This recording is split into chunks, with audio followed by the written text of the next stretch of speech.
Hello everyone, I'm Pragati Sureka and welcome to my podcast. So, how have you been feeling today? Good, bad, or just bored with life? However you are feeling, when you live in society, we are amongst human beings. And a very important aspect of living with human beings is communication. What is the message that we want to send across to them? What is it that we are receiving from them? So when we talk about communication, one thing is very, very important. We need to remember communication is more about how we relate to others than a language skill. It is a language process. However, when we struggle with our communication, a good viewpoint to have is look at it as a people's process.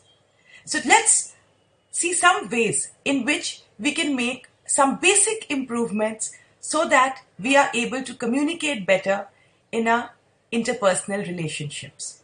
People we live with, whether it's family members, whether it is our neighbors or members of the society that we belong to, some community engagements like Rotary, Lions Club, or anything that resonates with me, they all form the backdrop of interpersonal relationships. Work zone is another zone where, while it is not personal, how we communicate with our peers, our seniors, or even our juniors goes a long way in getting us the desired results. So one way in which we can actually alter by the way we are communicating is the degree of defensiveness. Now, what is this defensiveness that I'm talking about? So defensiveness is any kind of perceived threat that a person feels. Think of the time when you were a young child and you were out to play a game. You knew your mother had asked you to return home by 10 p.m. and yet while you were so lost playing, you forgot the time. So what is it that you do? You perceive a threat, some angry retort. So what do you say? You bristle and you say, oh, the traffic was bad, it got late, or something or the other.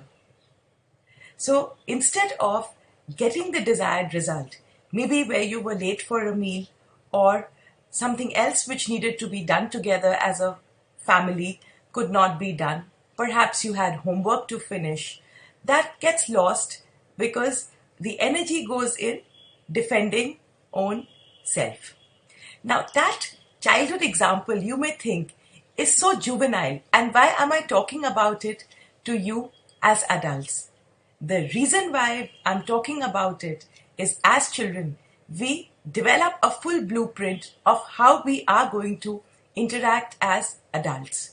Some patterns that we learned as children tend to carry on if we do not work on them, in this case, to reduce the degree of defensiveness when we are challenged or somebody puts forward a view of point that makes us uncomfortable. So, take a minute and think about it. When you are communicating with another, how is it that you talk? Is it that you are trying to escape punishment? Is it that you are trying to form an opinion? Are you trying to dominate? Or is it that you are just trying to avoid a perceived attack that will come your way? While we introspect like this and give some thoughts to our inner feelings, what happens is we realize where is it that we are anchored when we are communicating with others. Many of us feel that when we are communicating in our personal sphere, we are different. In our professional sphere, we are different.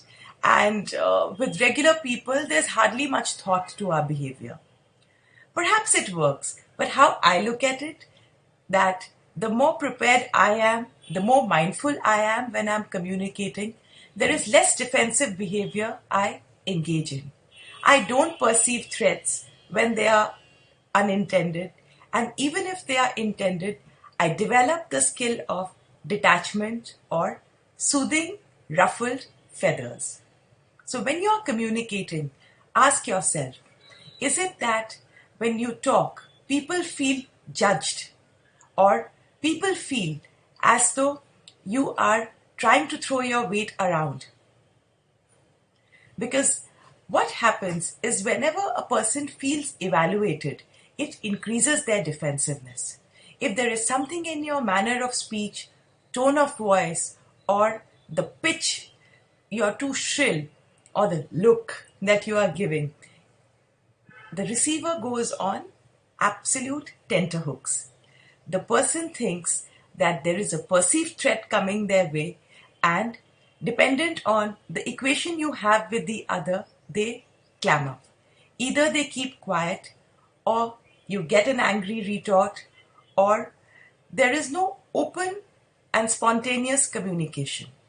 So whatever you wanted to say gets neutralized, and perhaps the message that you wanted to give to the other is lost. So we need to understand that how is it that our attitude is when we are talking to another.